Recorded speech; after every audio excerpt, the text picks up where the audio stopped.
Bonjour, c'est déjà le week-end et Dieu nous a donné un toute petite pensée que nous avons tirée dans le livre de Genèse, Genèse 1 à partir de 5, où il est écrit « Il y eut un soir, il y eut un matin.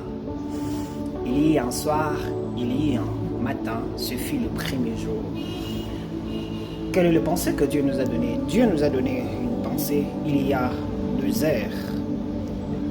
Il y a 2 heures qu'il faut prier. Si vous avez compris ce que je dis, je lis, ou ce que la Bible nous a dit dans le livre de Genèse, on dit qu'il y ait un soir, qu'il y ait un matin. Ce fut le premier jour. Cela veut dire que non, il y a le soir qui forme, le soir qui fabrique le matin. Le matin ne peut pas se fabriquer sans qu'il y ait un soir. Donc, Jésus nous disait à ses disciples, vous ne pouvez pas plus veiller même 1 heure pour prier.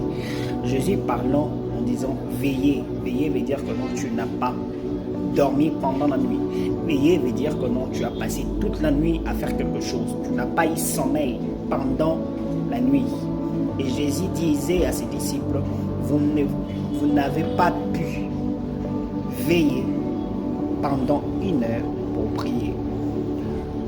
Cela veut dire quoi? Il y a certaines heures qu'on ne doit pas passer, cela comme ça. Il y a des nuits qu'on ne passe pas en dormant. Il y a des heures aussi qu'on ne passe pas justement en dormant. Il y a des heures qu'on ne passe pas, qu'on ne laisse pas passer. Il faut que nous puissions prier. Nous puissions passer même 1 heure à prier. Pourquoi? Parce que il y a quelque chose qui veut voir le jour. Il y a quelque chose qui veut s'affronter. Il y a quelque chose qui veut être enfanté. Il y a quelque chose qui veut enfanter. Donc ça demande que nous puissions faire quelque chose. J'aime un peu le livre de Genèse qui dit qu'il y ait un soir, qu'il y ait un matin. Ce fut le premier jour. C'est-à-dire le soir qui enfante les matins.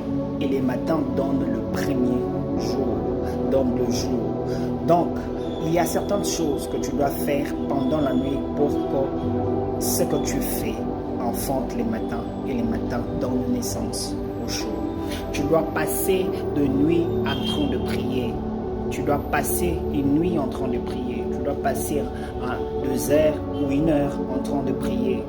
La prière que tu es en train de faire donne naissance à quelque chose. La prière que tu es en train de faire fait en sorte que tu puisses enfanter quelque chose de nouveau. Est-ce que tu passes beaucoup de temps? Est-ce que tu laisses la nuit passer? Est-ce que tu laisses certaines choses passer? Il dit encore dans le livre de Genèse, Jacob combattit avec l'ange de l'Éternel. L'ange dit, laisse-moi y aller car l'aurore arrive. Jacob dit, je ne te laisserai pas si tu n'ailles pas me bénir. Il y a certaines bénédictions, il y a certaines choses qu'on reçoit justement pendant la nuit. J'avais dit ici que c'est la nuit qui donne naissance. C'est la nuit qui enfante le jour. C'est la nuit qui enfante les matins et les matins donnent naissance au jour. Il y a certaines choses que tu dois avoir justement parce que pendant la nuit, ces choses-là arrivent justement la nuit. Mais si tu le laisses passer, tu rates. Avant qu'il y ait la naissance du jour, toi, tu dois faire quelque chose. Qu'est-ce que tu dois faire? Il faut arrêter l'ange qui est en train de passer. Il faut arrêter l'ange qui ne veut pas voir l'aurore. Alors, est-ce que tu passes vraiment du temps à prier? Justement. Par la grâce de Dieu, nous allons donner un peu de 2 heures qu'il faut prier. On va donner un peu 2 heures qu'il faut nous puissions passer du temps dans la prière.